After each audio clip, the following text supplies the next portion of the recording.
Bismillahirrahmanirrahim. Assalamualaikum warahmatullahi wabarakatuh.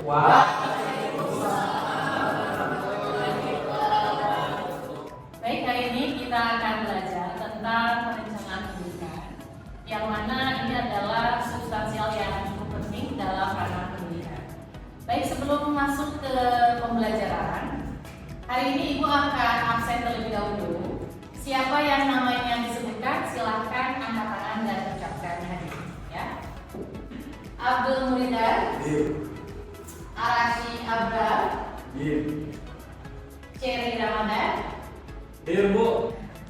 Baik, untuk melatih fokus mahasiswa khususnya, kita akan memulai dengan ice breaking. Di mana ice breaking ini adalah melatih fokus agar kita siap dan semangat untuk belajar. Ya. Jadi silakan, Ibu akan memberikan instruksi. Instruksinya itu seperti ini. Akan ada 4 ketukan, yaitu 1, 2, 3, 4. Ya, bisa diikuti? Oke, kita bersama-sama ya. Boleh berdiri dulu, terlebih dahulu. Kita pegangan terlebih dahulu ya. Akan ada 4 ketukan, kita coba. 1, 2, 3, 4. 1, 2, 3, 4. 3, 2, 1, 4. 1, 2, 4. Baik, terima kasih. Baiklah, pada hari ini kita akan belajar tentang perencanaan pendidikan dalam konteks kaitannya dengan manajemen pendidikan. Nah, sebelum masuk ke materi, Ibu akan menanyakan beberapa hal terkait mata kuliah pada minggu sebelumnya. Ya, di sini Ibu akan memberikan beberapa pertanyaan. Pertanyaan pertama yaitu apa yang dimaksud dengan pendidikan? Dari Yasmin. Pendidikan adalah proses pembelajaran pengetahuan, keterampilan, dan kebiasaan yang diturunkan dari satu generasi ke generasi berikutnya. Baik, jawaban yang baik sekali. Pertanyaan berikutnya, tadi sudah dijelaskan oleh Yasmi terkait pendidikan. Sekarang kita masukkan ke dalam framework perencanaan pendidikan. Nah, di sini siapa yang mengetahui terkait pemahaman definisi perencanaan pendidikan? Saudara Dito. Perencanaan pendidikan adalah proses yang dilakukan untuk melakukan pendidikan secara menentukan dalamnya pendidikan serta mengarahkan pengembangan pendidikan. Baik, terima kasih jawabannya. Baik, hari ini kita akan masuk ke pembahasan terkait perencanaan pendidikan dalam konteks manajemen pendidikan. Sebelum masuk ke materi, di sini Ibu akan menjelaskan tentang sub capaian mata kuliah. Apa yang diharapkan dari pembelajaran kita hari ini? Bahwa tentu saja kemampuan akhir yang diharapkan adalah mahasiswa mampu memahami, menganalisa, dan menguraikan apa itu sebenarnya perencanaan pendidikan. Lalu kemudian diaplikatifkan, diimplementasikan dalam kehidupan sehari-hari. Dan tentu saja yang paling penting adalah mengintegrasikan dengan moderasi beragam. Ya. Nah, selanjutnya, di sini ada beberapa tujuan pembelajaran yang diharapkan. Bahwa yang pertama, karena pemahamannya terkait perencanaan pendidikan, tentu saja mahasiswa diharapkan memiliki konsep yang lebih mendalam dan memiliki analisa yang lebih baik terkait manajemen pendidikan. Kemudian yang kedua, yaitu memahami karakteristik seperti apa dan juga prinsip dasar dari manajemen pendidikan Islam. Tentu saja hal ini kita berbicara tentang berbagai jenjang pendidikan, ya, dari tingkat TK, SD, SMP, dan SMA. Sehingga manajemen pendidikan ini maksudnya adalah keseluruhan secara komprehensif. Yang ketiga tentu saja memahami apa itu fungsi manajemen. Nah, ini adalah hal yang penting. Tentu saja bagaimana penerapannya dalam kehidupan, khususnya di sekolah. Yang keempat, menganalisis ruang lingkup manajemen pendidikan. Apa saja yang menjadi ruang lingkup dan pembahasan. Dan terakhir tentu saja manajemen pendidikan ini akan kita kaitkan dengan moderasi beragam. Baiklah, pada siang hari ini sebelum Ibu masuk ke dalam konsep utama terkait perencanaan pendidikan, Ibu akan tanyakan beberapa hal untuk mengetahui pendalaman materi kalian. Ya, baik. Pertanyaan pertama, apa yang dimaksud dengan manajemen pendidikan? Baik, silakan, Bapak. manajemen pendidikan adalah suatu proses dari perencanaan organisasian, pengarahan dan penilaian usaha-usaha pendidikan supaya dapat mencapai tujuan pendidikan yang telah ditetapkan sebelumnya. Baik, terima kasih jawabannya baik sekali. Baik, pertanyaan berikutnya, mengapa dalam konsep perencanaan pendidikan, manajemen pendidikan ini menjadi sebuah urgensi? Apa yang bisa menjawab? Baik, silakan. Agar terwujudnya suasana belajar dalam proses pembelajaran yang adil, kreatif, efektif, menyenangkan, dan bermakna, serta terciptanya peserta didik yang aktif mengembangkan potensi dirinya untuk memiliki kekuatan spiritual, keagamaan, pengendalian diri, kepribadian, kecerdasan, akhlak mulia, serta keterampilan yang diperlukan dirinya, masyarakat, bangsa, dan beragama. Dan terakhir, terciptanya tujuan pendidikan secara efektif dan efisien. Baik, terima kasih jawabannya cukup baik. Sekarang kita kaitkan terkait perencanaan pendidikan ini tentang moderasi beragama. Ya. Sebelumnya kita bahas dulu apa itu moderasi beragama. Ada yang bisa membantu Ibu jawab di sini? Silakan, Mita. Upaya untuk mempromosikan pendidikan yang menghargai perbedaan dan keyakinan, tujuannya adalah untuk menghasilkan individu yang toleran, mampu berdialog, dan menghargai keberagaman. Moderasi beragama dalam pendidikan dapat dilakukan dengan satu, menanamkan nilai-nilai moderasi beragama pada guru dan siswa. Dua, membentuk akhlak mulia pada siswa. Tiga, mengajak kebenaran tanpa memaksa. Serta empat, membangun persaudaraan antar agama dan agama. Baik, jawaban yang cukup baik. Baik, sekarang ini mahasiswa perlu pemahaman terkait moderasi beragama, apalagi dalam kehidupan sosial dan masyarakat. Ya. Sekarang kita pahami dulu apa itu sebenarnya moderasi beragama. Siapa yang bisa? Silakan. Moderasi beragama yaitu cara pandang, sikap, perilaku beragama yang dianut dengan menerapkan prinsip-prinsip yang yaitu adil beriman, menerapkan nilai kemanusiaan, menghormati kesetaraan bersama dalam bangsa dan negara, dan juga taat hukum dalam menjaga ketertiban. Baik, jawaban yang bagus. Terima kasih. Sekarang kita kaitkan antara moderasi beragama dengan perencanaan pendidikan, yang mana ini adalah aplikatif yang cukup penting dalam kehidupan sosial bermasyarakat. Ya. Jadi bagaimana implementasi moderasi beragama kaitannya dengan perencanaan pendidikan? Siapa yang bisa? Kita silakan. Upaya untuk mempromosikan pendidikan yang menghargai perbedaan agama dan keyakinan. Tujuannya adalah untuk menghasilkan individu yang toleran, mampu berdialog, dan menghargai keberagaman. Moderasi beragama dalam pendidikan dapat dilakukan dengan satu, menanamkan nilai-nilai moderasi beragama pada guru dan siswa. Dua, membentuk akhlak mulia pada siswa. Tiga, mengajak kebenaran tanpa memaksa. Serta empat, membangun persaudaraan antar agama dan seagama. Baik. Pada awal pembelajaran di sini Ibu akan memperlihatkan sebuah video yang mana ini adalah rangkuman ataupun materi dasar yang membahas terkait perencanaan pendidikan. Ya, sehingga dari video ini diharapkan kalian bisa mengambil sebuah kesimpulan akan materi apa yang kita bahas pada hari ini.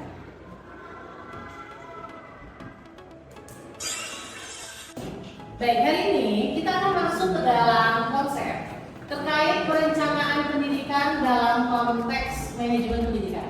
Karena tentu saja ini adalah merupakan sebuah hal yang sangat krusial, apalagi berkaitan dengan pengelolaan di sekolah. Ya.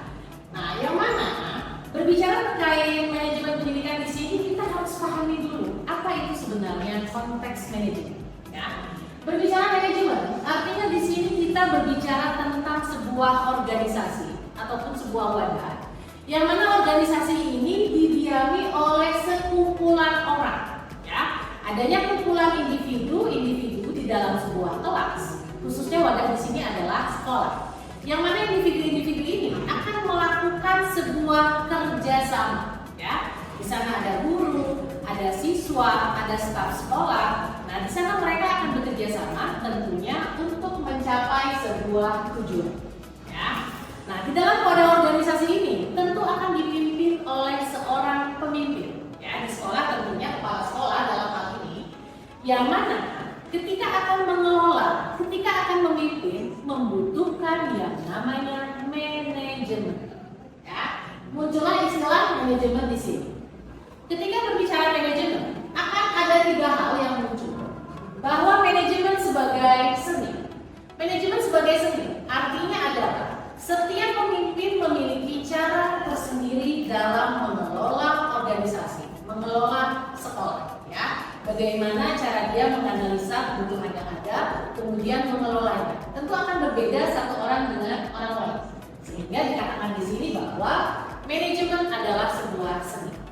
Yang kedua, manajemen adalah sebuah ilmu. Ini kaitannya adalah dengan bahwa bagaimana seorang manajer memiliki keilmuan untuk mengelola sekolah ini, ya, karena tidak mungkin bagaimana mengelola tanpa ilmuwan yang dimiliki, ya. Yang terakhir adalah profesi. Nah, jadi orang yang mengelola sekolah secara keseluruhan adalah kepala sekolah, sedangkan yang melakukan manajemen kelas dan lain-lain di sini adalah guru, ya. Itu adalah terkait manajemen. Sekarang kita lanjutkan tentang fungsi manajemen pendidikan, ya. Yang perlu dipahami adalah ada 4 fungsi manajemen pendidikan, yaitu yang pertama adalah planning, perencanaan.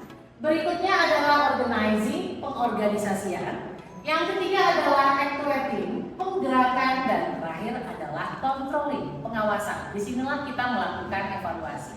Ini menurut Terry pada tahun 1960. Baik, berikutnya kita akan kupas satu persatu, yaitu yang pertama terkait perencanaan, planning, ya. Di sini adalah konsep menetapkan apa sebenarnya yang harus dikerjakan, ya, kapan dan bagaimana cara melakukannya, ya. Tentu saja ini kaitannya dengan perencanaan, baik perencanaan peserta didik, jumlahnya berapa orang di sebuah sekolah, perencanaan guru, kemudian perencanaan fasilitas. Artinya perencanaan ini adalah sebuah konsep yang cukup komprehensif. Jadi bagaimana kita merencanakan dalam 1 semester pembelajaran, ya. Kemudian membatasi sasaran, mengumpulkan dan menganalisa informasi apa saja yang dibutuhkan. Berikutnya kita akan masuk ke fungsi yang kedua, yaitu pengorganisasian atau organizing, ya. Di sini fungsi dari pengorganisasian adalah bagaimana seorang leader, dalam hal ini kepala sekolah atau guru, mampu mengorganisasikan, mengorganisir, ya. Salah satunya adalah dengan tentu saja menyediakan berbagai fasilitas yang dibutuhkan. Apakah kelasnya sudah cukup? Apakah kursi dan mejanya sudah sesuai dengan jumlah peserta didik? Apakah papan tulisnya sudah cukup dan lain-lain? Artinya kita harus memperhatikan dalam berbagai segi. Salah satunya adalah satpras di sini, ya. Nah, berikutnya pengelompokan komponen kerja. Jadi bagaimana menggerakkan para guru dan staf sesuai dengan tupoksinya, ya. Kemudian membentuk struktur wewenang dan mekanisme koordinasi. Dan yang paling penting di sini adalah bagaimana seorang kepala sekolah ini mampu menggerakkan guru agar bekerja sesuai tupoksi ataupun apa yang sudah ditugaskan kepadanya. Baik, selanjutnya kita akan membahas terkait actuating, penggerakan, ya. Di sini kaitannya adalah kegiatan untuk mendorong anggota organisasi bekerja sama dan mencapai tujuan yang telah ditetapkan. Jadi bagaimana caranya menggerakkan para SDM yang sudah kita koordinir tadi, ya. Yaitu salah satunya dengan memberikan instruksi, perintah, dan juga petunjuk serta menjelaskan tentu saja visi misi daripada sebuah organisasi. Nah, di sini diperlukan sebuah kemampuan, sebuah skill di mana seorang manajer ini harus mampu menggerakkan kelompoknya. Ya, dalam hal ini tentu saja kepala sekolah menggerakkan para guru dan juga beserta staf sehingga tujuan pembelajaran dapat tercapai. Kemudian juga jangan lupa untuk memberikan ujian, teguran, dan juga bimbingan. Yang mana ini adalah memberikan sebuah motivasi kepada guru dan para staf agar melaksanakan pekerjaan sesuai dengan tupoksinya lebih baik. Kemudian selanjutnya yang terakhir adalah pengawasan ataupun controlling, ya. Jadi apa yang sudah dikerjakan itu kita evaluasi, ya. Apakah berbagai prosedur pekerjaan yang telah dikerjakan ini sudah cukup baik atau belum? Kita evaluasi. Jika memang berbagai pekerjaan tersebut memang sudah cukup baik, itu bisa dipertahankan. Tetapi jika tidak, itu bisa diganti dengan kebijakan atau peraturan yang baru, ya. Laporkan penyimpangan-penyimpangan untuk mengoreksi, kemudian memilih pekerjaan dan penyimpangan jadi disesuaikan. Jadi evaluasi ini sangat penting. Kenapa? Tentu saja untuk meningkatkan proses pembelajaran salah satu. Kepada definisi manajemen pendidikan, di sini beberapa ahli sudah memaparkan. Salah satunya adalah Usman. Pada bukunya tahun 2004 halaman 8 menjelaskan bahwa manajemen pendidikan ini adalah sebuah seni, ya, ilmu mengelola SDM untuk mewujudkan suasana belajar dan proses pembelajaran. Ya, tadi kita sudah bahas bahwa tentu saja perlu adanya pengelolaan SDM baik manusia dan non manusia. Ya, jadi kita harus melihat, menganalisa kebutuhan, baik itu dari segi guru, siswa, kemudian kurikulum, fasilitas, sarana prasarana menjadi sebuah satu kesatuan sehingga proses tujuan belajar mengajar ini dapat terlaksana. Ya. Baik, sekarang kita masuk ke ruang lingkup. Jadi apa saja yang termasuk ruang lingkup daripada manajemen pendidikan? Artinya di sini kita berbicara secara konsep keseluruhan. Yang pertama adalah manajemen guru, yaitu bagaimana seorang kepala sekolah ini mampu mengelola guru yang ada di sebuah sekolah tersebut. Ya, bagaimana mulai dari perekrutan guru, apakah seorang guru tersebut mengajar sesuai dengan kualifikasi atau tidak. Nah, ini tentu saja menjadi sebuah fenomena karena banyak sekali guru yang mengajar tidak sesuai kualifikasi. Misalnya di beberapa daerah ada guru matematika tetapi dia adalah lulusan PKI dan lain-lain, ya. Tentu saja ini harus menjadi perhatian karena ini berkaitan dengan kompetensi. Kemudian yang kedua adalah manajemen peserta didik. Jadi bagaimana mengelola jumlah peserta didik yang ada di sebuah sekolah tersebut, mulai dari perekrutan, kemudian memahami ketika di kelas, manajemen kelasnya itu jumlah siswa itu jangan terlalu banyak karena ini akan berpengaruh terhadap pemahaman materi ajaran dan lain-lain, ya. Kemudian pembagian kelas dan lain-lain. Manajemen kurikulum ini kaitannya adalah dengan bagaimana penyampaian materi ajaran. Ini harus disesuaikan dengan silabus, yang mana guru harus membuat RPS dan juga RPP, yang mana tentu saja harus kita kaitkan dengan kurikulum merdeka pada saat ini, ya. Manajemen sarana prasarana ini kaitannya dengan bagaimana mengelola fasilitas yang ada di sekolah tersebut. Baiklah, tadi Ibu sudah menyampaikan beberapa materi terkait manajemen pendidikan dalam konteks perencanaan pendidikan. Kita akan sampai hari ini pada perkuliahan inti kita, yaitu Ibu menggunakan metode diskusi kelompok dan inquiry learning, ya. Di mana di sini diharapkan mahasiswa turut aktif dalam proses pembelajaran, ya. Kemudian di sini Ibu akan membagi kelompok. Baik, ini ada lembar kerja mahasiswa. Jadi silahkan ini nanti diisi setiap kelompok, lalu didiskusikan terkait ruang lingkup manajemen serta contoh dan implementasinya. Ya, silakan. Baik, ini kelompok 1 mendapatkan tentang apa? Manajemen peserta didik. Apa yang sudah didapatkan dari manajemen peserta didik? Manajemen peserta didik adalah pengajuan kegiatan peserta agar dapat mendukung proses belajar mengajar. Oke, baik. Kira-kira apa yang akan dibahas implementasinya? Silakan. Ada beberapa contoh dalam manajemen peserta didik. Yang pertama ada guru dari peserta didik. Yang kedua ada aturan orientasi peserta didik. Yang ketiga ada aturan orientasi peserta didik. Cukup. Terima kasih. Kelompok ini mendapat tentang apa? Oke, apa yang sudah didapatkan kira-kira terkait manajemen pendidik?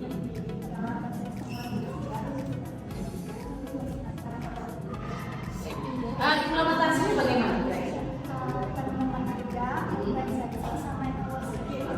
Terima kasih.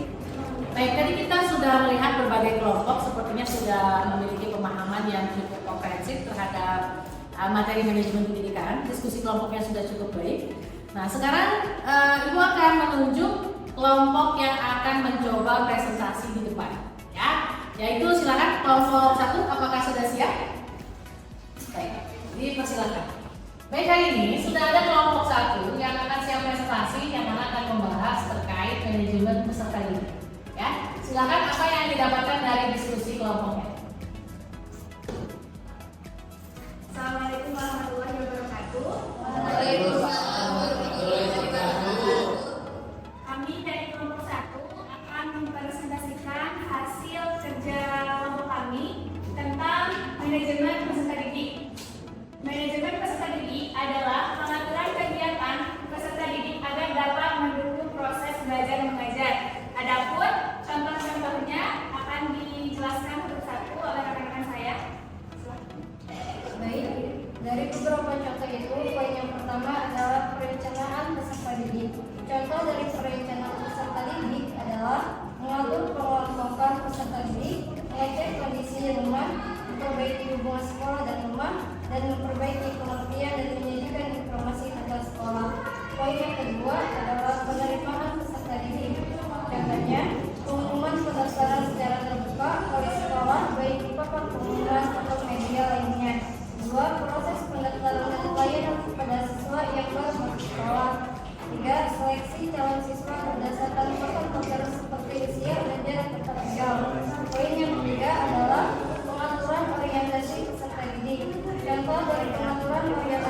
program kegiatan dan melakukan kualitas kegiatan. 3. Untuk contoh pengaturan kehadiran peserta didik, contohnya seperti waktu masuk sekolah dan waktu masuk kelas. Untuk contoh pengaturan kedisiplinan peserta didik, salah satunya adalah berpakaian rapi. Dan untuk contoh pengaturan pengelompokan peserta didik, salah satunya berdasarkan gaya belajar, dan di mana pengelompokan berdasarkan gaya belajar dapat memaksimalkan potensi siswa secara berkelompok. Nah, untuk contoh pembinaan disiplin peserta didik, diantaranya 1. Datang ke sekolah secara tepat waktu. Yang kedua, menggunakan seragam sesuai aturan. Dan yang ketiga, membuang sampah pada tempatnya. Untuk contoh organisasi peserta didik di lintas sekolah, ada OSIS, Pramuka, PMR, dan lain-lain. Untuk contoh kegiatan ekstrakurikulernya, diantaranya ada Paskibra, Pramuka, seni tari, seni bela diri, dan lain-lain. Untuk contoh yang terakhir yaitu evaluasi kegiatan peserta didik, yaitu memberikan info yang berkenaan dengan kemajuan siswa dan bertujuan agar peserta didik dapat mengembangkan lebih baik lagi dalam pembelajarannya. Nah, dalam semua aspek tadi diperlukan adanya keterkaitan moderasi beragama.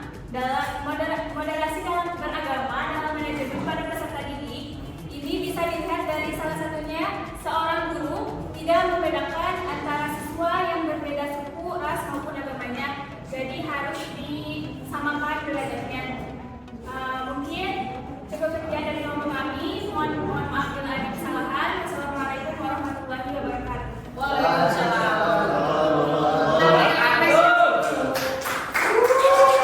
Baik, terima kasih. Tadi kelompok 1 sudah menyampaikan materi dengan cukup baik ya, bahwa terkait konsep manajemen pendidikan, salah satunya manajemen peserta didik ya. Yang mana tadi kita sudah bahas dikaitkan dengan moderasi beragama.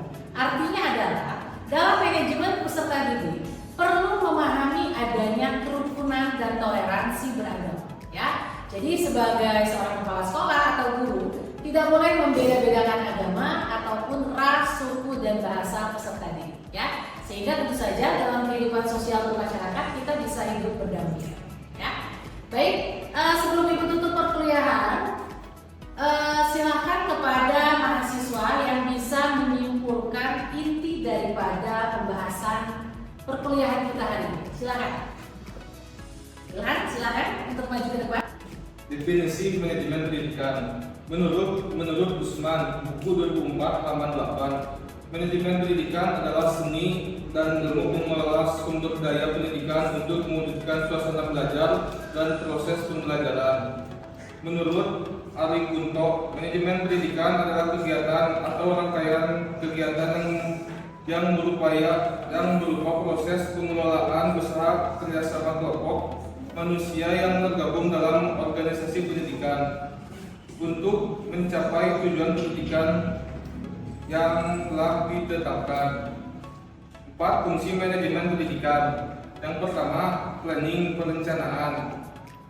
Yang kedua, organizing, pengorganisasian.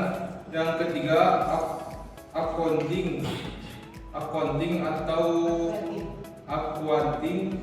penggelakan. Dan keempat, controlling, pengawasan. Planning menetapkan apa yang harus dikerjakan, kapan dan bagaimana cara melakukan. Baik, terima kasih. Perkuliahan hari ini sudah cukup semangat. Tadi kita sudah membahas banyak sekali materi. Tadi pun sudah ada Ilham dari mahasiswa yang menyimpulkan terkait materi perkuliahan pada hari ini. Sebagai pendalaman, Ibu telah memberikan tugas e-learning di dalam Classroom. Jadi silakan untuk dibuka, kemudian diklik sehingga bisa memahami terkait materi kita dengan lebih baik. Untuk minggu depan, kita akan mempelajari tentang sejarah perencanaan pendidikan. Ya, silakan dibaca terlebih dahulu sebelum masuk ke kelas sehingga kita siap dalam perkuliahan. Demikian perkuliahan hari ini. Ibu tutup. Terima kasih atas segala perhatiannya. Wassalamualaikum warahmatullahi wabarakatuh.